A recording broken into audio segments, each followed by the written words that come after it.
O Céu e o Inferno, por Allan Kardec.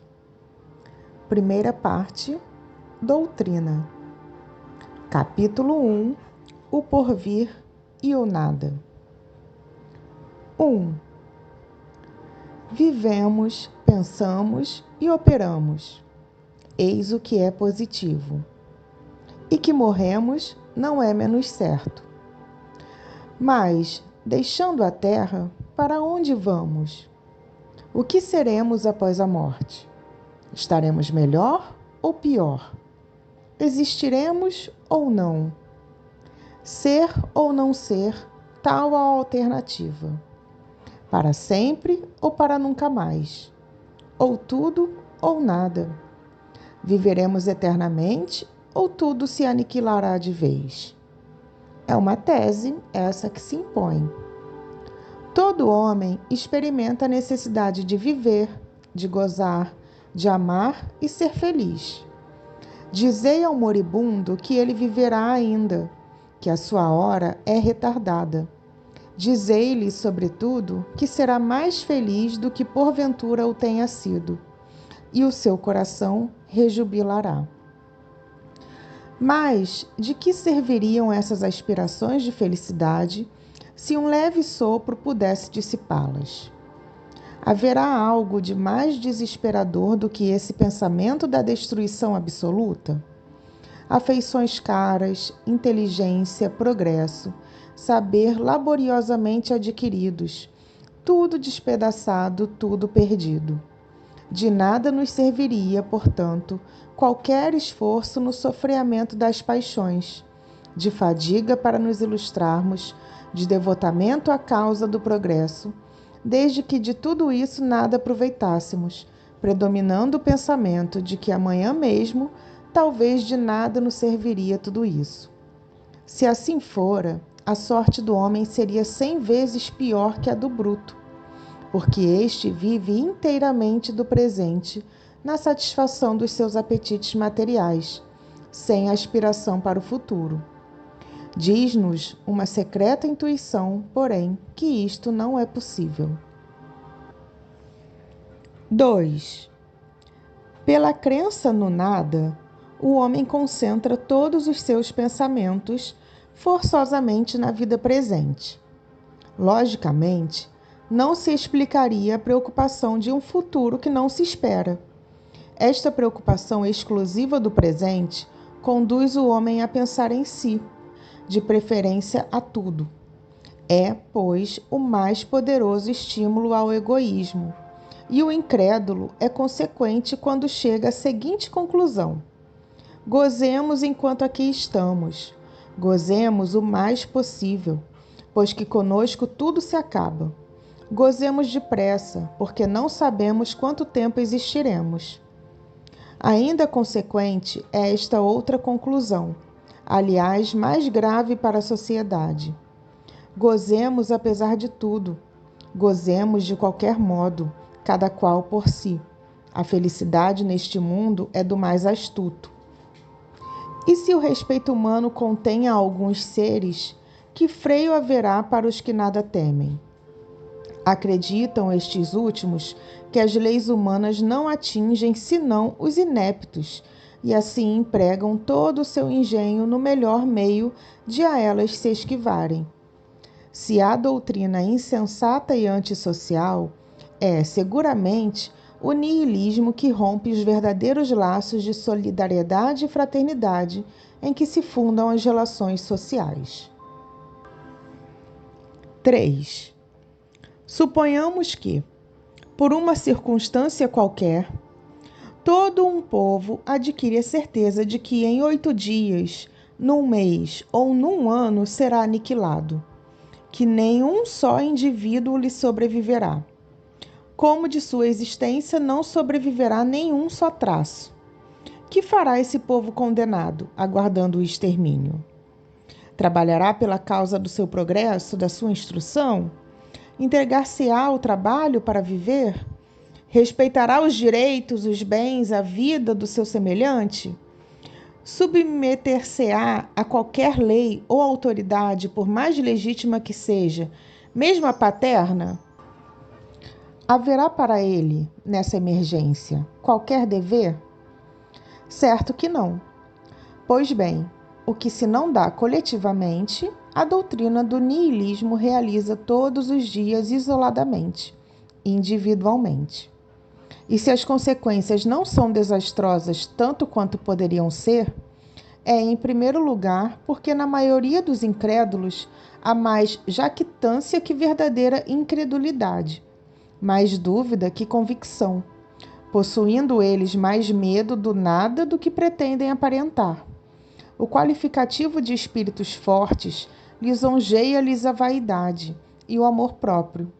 Em segundo lugar, porque os incrédulos absolutos se contam por ínfima minoria e sentem a seu pesar os ascendentes da opinião contrária, mantidos por uma força material.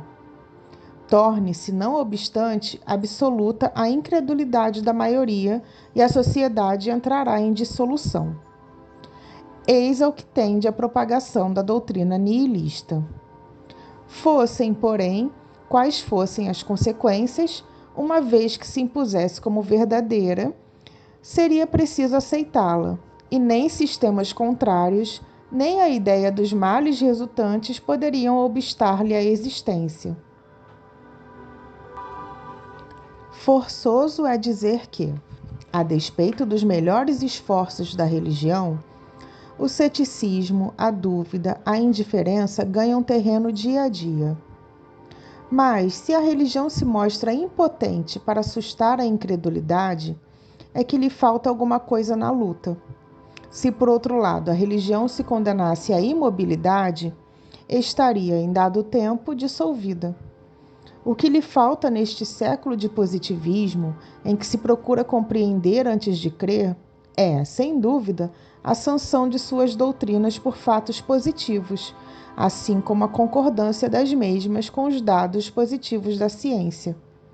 Dizendo ela ser branco o que os fatos dizem ser negro, é preciso optar entre a evidência e a fé cega. 4. É nestas circunstâncias que o Espiritismo vem opor um dique à difusão da incredulidade, não somente pelo raciocínio, não somente pela perspectiva dos perigos que ela acarreta, mas pelos fatos materiais, tornando visíveis e tangíveis a alma e a vida futura. Todos somos livres na escolha das nossas crenças. Podemos crer em alguma coisa ou em nada crer.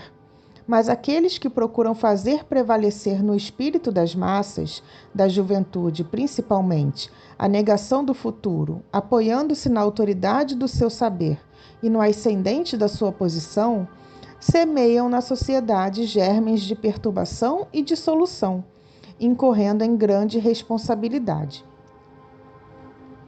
5.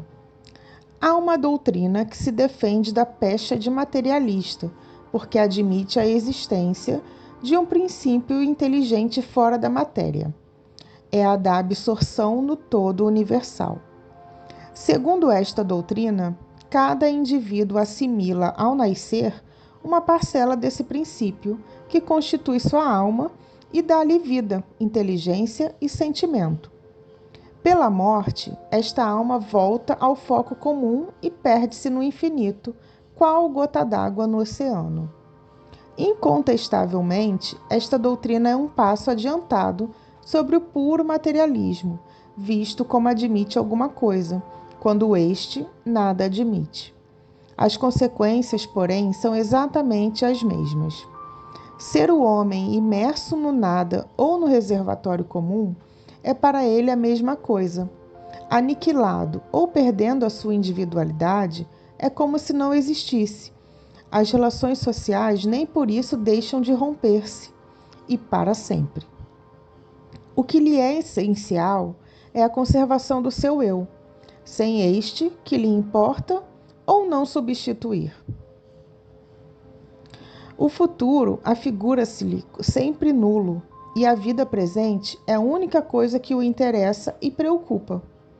Sob o ponto de vista das consequências morais, esta doutrina é, pois, tão insensata, tão desesperadora, tão subversiva como o materialismo propriamente dito. 6. Pode-se, além disso, fazer esta objeção: todas as gotas d'água tomadas ao oceano se assemelham e possuem idênticas propriedades como partes de um mesmo todo. Por quê? Pois as almas tomadas ao grande oceano da inteligência universal tão pouco se assemelham. Porque o gênio e a estupidez, as mais sublimes virtudes e os vícios mais ignóbeis. Porque a bondade e a doçura, a mansuetude ao lado da maldade, da crueldade e da barbaria. Como podem ser tão diferentes entre si as partes de um mesmo todo homogêneo?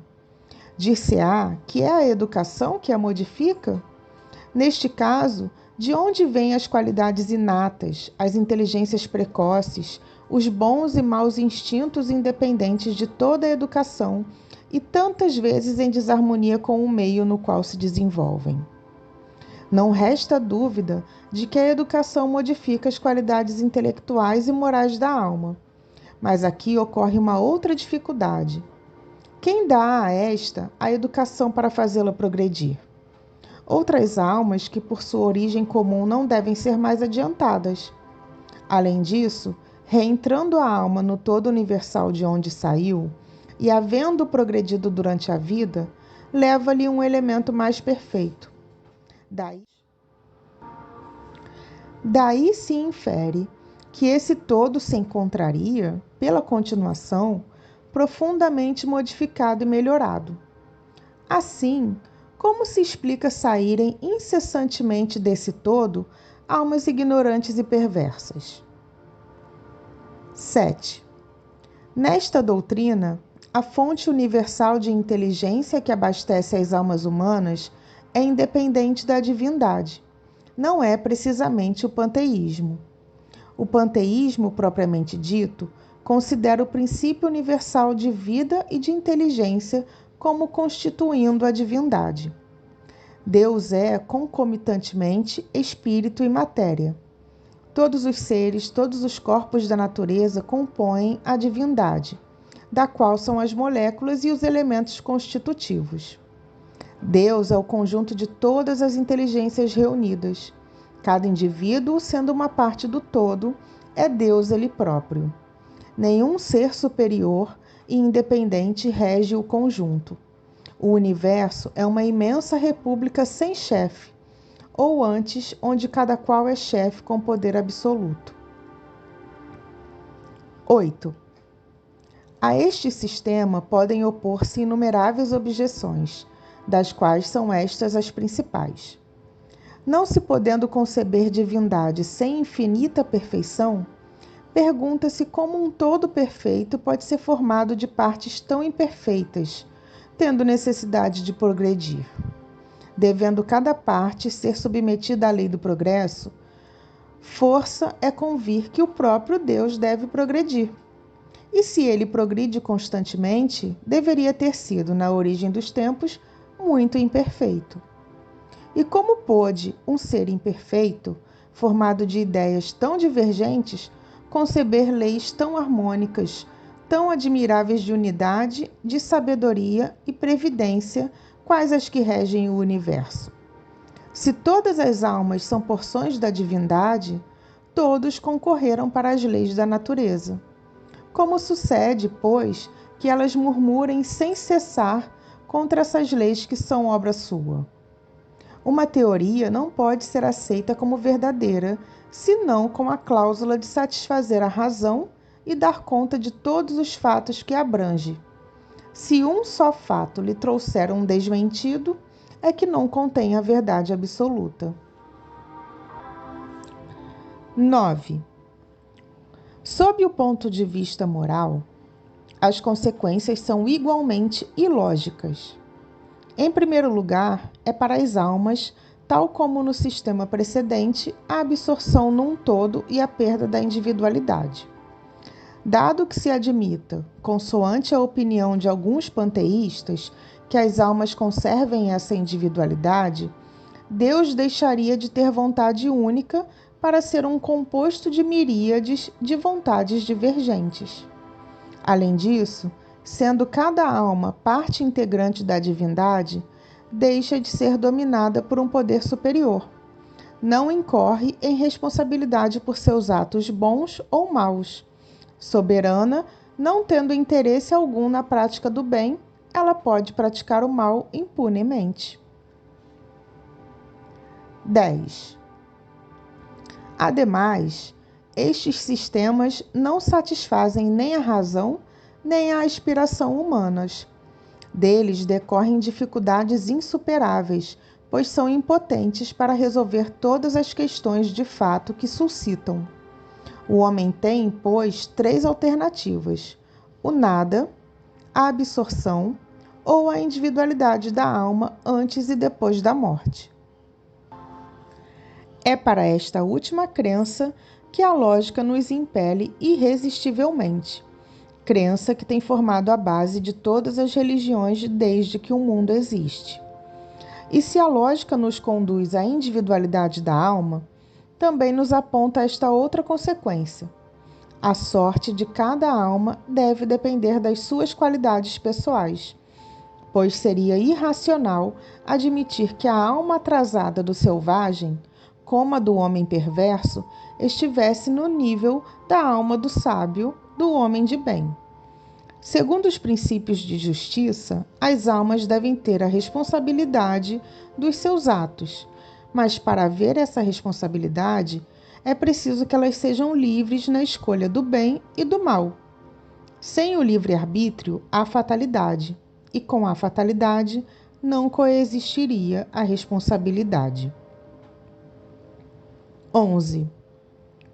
Todas as religiões admitiram igualmente o princípio da felicidade ou infelicidade da alma após a morte, ou, por outra, as penas e gozos futuros que se resumem na doutrina do céu e do inferno encontrada em toda parte.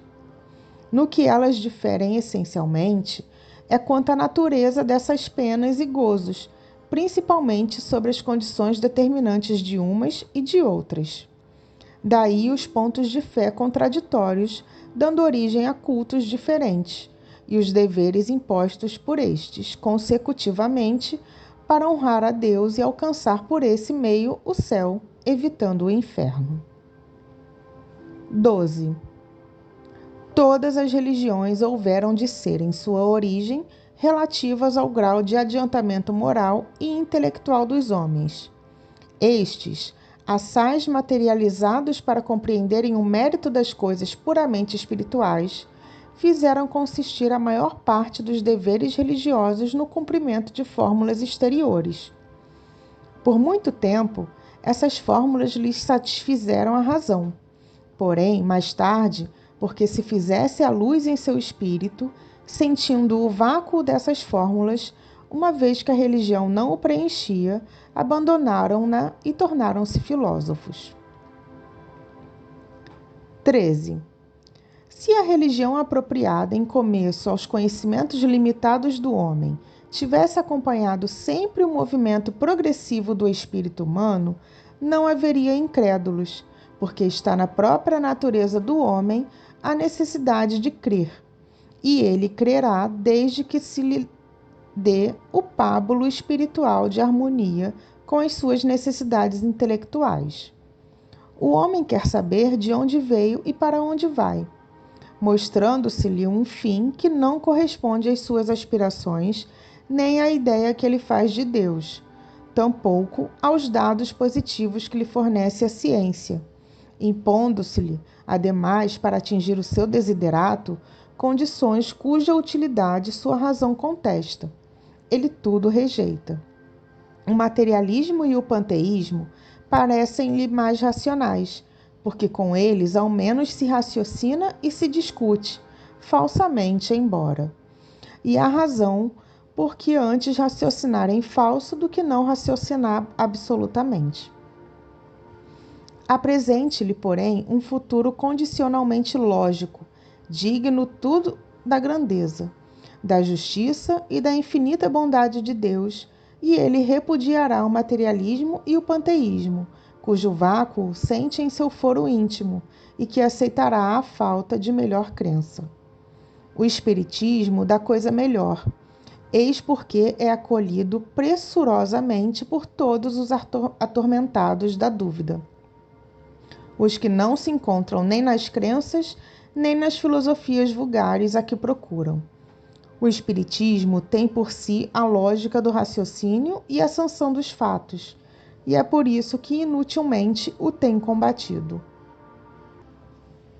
14. Instintivamente tem o homem a crença no futuro, mas não possuindo até agora nenhuma base certa para defini-lo. A sua imaginação fantasiou os sistemas que originaram a diversidade de crenças. A doutrina espírita sobre o futuro, não sendo uma obra de imaginação mais ou menos arquitetada engenhosamente, porém o resultado da observação de fatos materiais que se desdobram hoje à nossa vista, congraçará, como já está acontecendo, as opiniões divergentes ou flutuantes e trará gradualmente, pela força das coisas, a unidade de crenças sobre esse ponto, não já baseada em simples hipótese, mas na certeza.